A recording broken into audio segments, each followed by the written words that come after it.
Hello beautiful creative friends, it's Belinda and I'm back with another project to share with you for the Confessions of a Paper Addict design team. Today I'm actually working with two cut files from the store. I've got this Simple Titles 1, and that's one of the titles in the cut file, and I also have the Messy Circles cut file. So I wanted some contrast between the two, and I do like the impact that black cut files have on my layouts.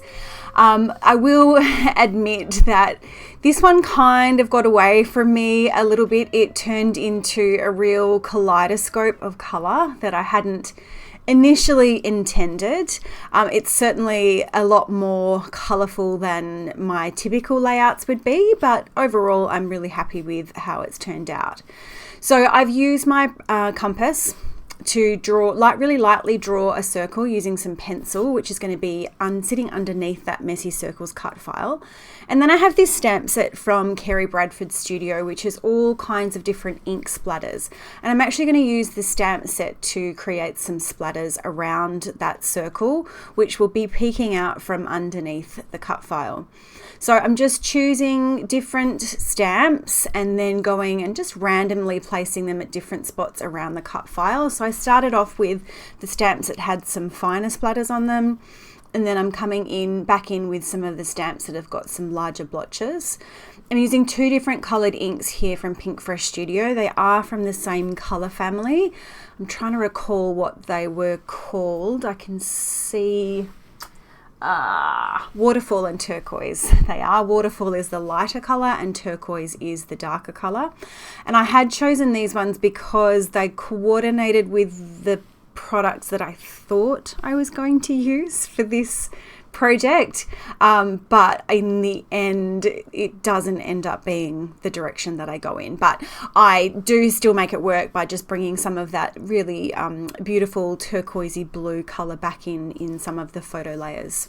So I'm bringing the cut file in just to make sure that I've got enough coverage of those stamps there, and then I'm just finishing off with the darker color. This is the turquoise with some of those bigger splotches.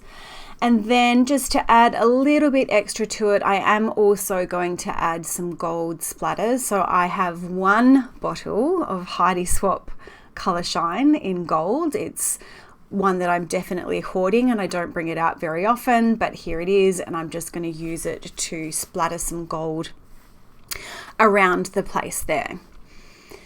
There we go. I had some trouble getting the lid off the bottle because it's been a while since I've used it. So I'm just using the dropper. I'm not really too concerned about whether I get some big drops or small drops.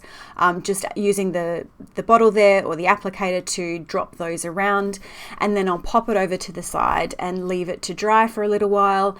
And in a moment you will see me come back in with that all dried, and I will also be adding some stitching around the border. And here it is now. So that's all nice and dry, and I've used a yellow thread to stitch around the border. So there's color number 2 for this layout. Now that I've got that all dried and all ready, I can go ahead and lay my cut file down. So I'm just going to use just a little bit of wet adhesive in a couple of places around the wreath, because I don't actually want the entire thing to be stuck flat to the page. Although I'm not adding any dimension behind it, I find that just by not adhering the whole thing down, it does add just a touch of movement to it, so it's not just flat and two-dimensional when you're looking at it. So while that adhesive is drying, I'm going and prepping my photo. So this is a photo that was taken when my son was just a little baby.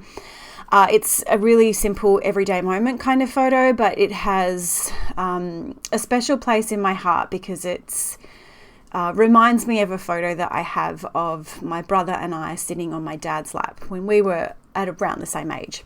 And so that's what the journaling that I'm going to do for this layout is going to be about. I do also think this was just about a month or so before my husband started his job working away. So yeah, although it was an everyday moment, it sort of represents a few different thoughts and feelings in my mind.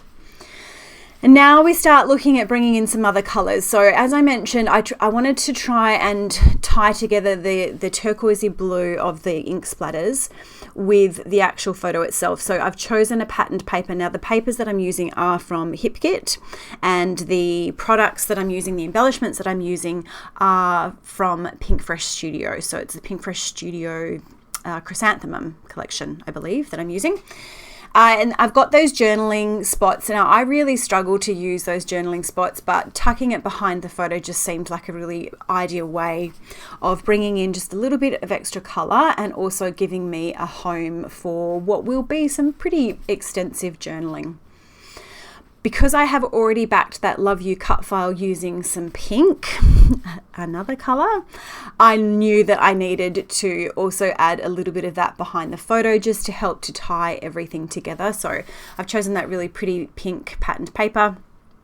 And then to finish off the photo, just to add a little bit of softness behind the photo layers, I'm just using some vellum with a really nice thin border. I'm not going to rough up the edges of anything here, but that just adds a little bit of softness to that little photo cluster there.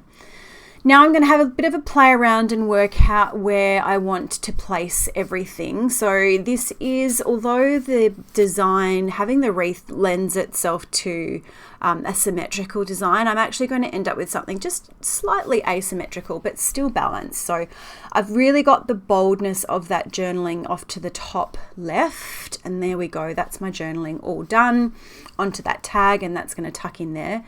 So that adds a little bit of visual weight, the orange and the yellow and the twine that I'm adding here, or sorry, the ribbon that I'm adding here to the journaling.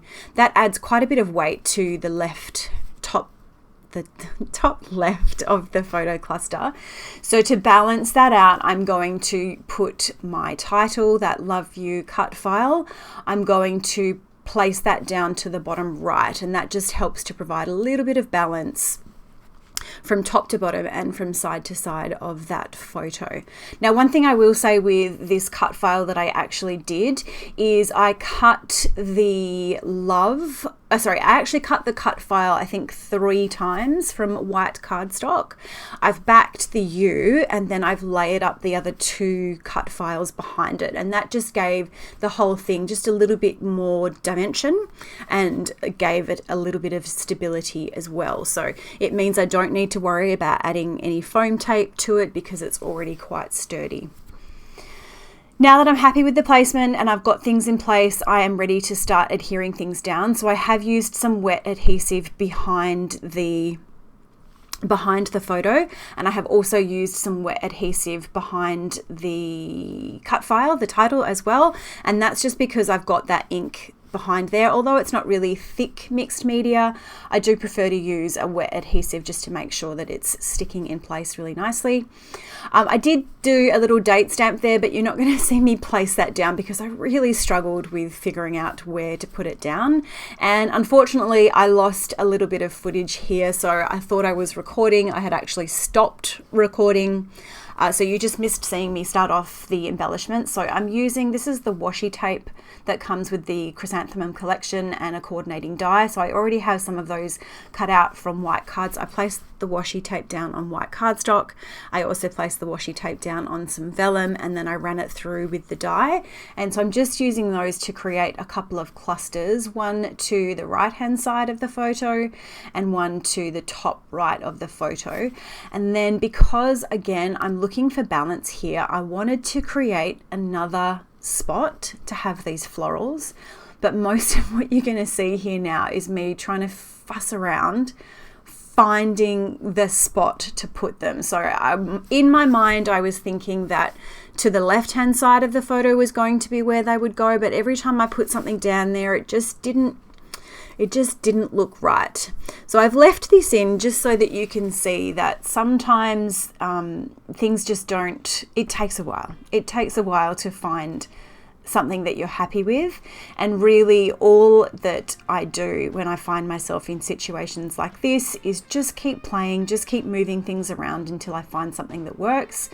And that's exactly what I did. So I've now pulled out one of these larger floral pieces, and I'm actually going to place it down on top of the wreath, just sitting underneath the title there. And that to me is perfect. That's really nicely balanced now. I've got that triangle, the visual triangle with the 3 lots of florals. So that's done it for me. And so once I'm finished tucking in the little bits and pieces here, I am going to add some Nuvo drops off camera, and that will be it for this layout. Of course, I've got some close-up photos coming in just a moment. I do hope that you have enjoyed this video. If you have, I'd love for you to go ahead and leave me a comment or give me a thumbs up. And if you're not already subscribed, I would love for you to hit that subscribe button and join me on my upcoming paper crafting adventures. I will leave it there for now and say thank you so much for watching, and I hope you have a great day.